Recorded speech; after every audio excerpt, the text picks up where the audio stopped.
మాట్లాడుతూ పేతురు అంటున్న మాటలు, మరి ఎవని వలన రక్షణ కలగదు, మరి ఎవని వలనను రక్షణ కలగదు, ఈ నామముననే మనము రక్షణ పొందవలెను గాని ఆకాశము కింద మనుషులలో ఇవ్వబడిన మరి ఏ నామమున రక్షణ పొందలేమో అనెను.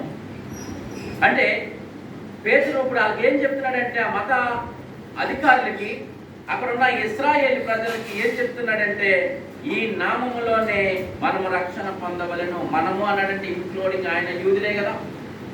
పేతురు ఎవరు? యూదులే. ఆయన యూదులు కాబట్టి మనము అని పదాన్ని ఉపయోగిస్తూ మాట్లాడుతూ ఉన్నాడు. అంటే మనము అంటే ఇక్కడ ఇంకో మాట కక్షతో కూడా మాట్లాడినట్లు. మీరే కదా చంపేశారు. ఎవరు చంపేశారు? మీరే కదా. మీరే జీవాధిపతిని మీరేం చేశారు? అప్పగించారు. 15వ వచనంలో 3:15 అంటాడు, మీరు జీవాధిపతిని చంపితిరి కానీ దేవుడు ఆయనను మృతుల్లో నుండి లేపెను, అందుకు మేము సాక్షులు.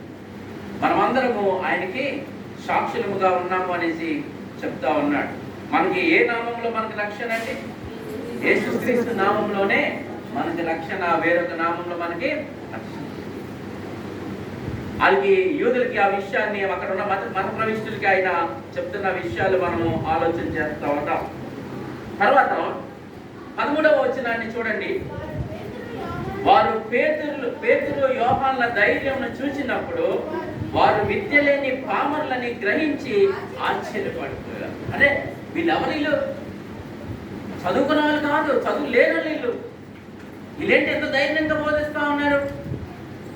పరిశుద్ధాత్మను ఎప్పుడైతే మనం పొందుకుంటామో, దేవుని ఆత్మ మనతో ఎప్పుడైతే తోడుగా ఉంటాడో, అప్పుడు అద్భుతాలు కార్యాలు మనకు మొదటిగా వచ్చేది ధైర్యం.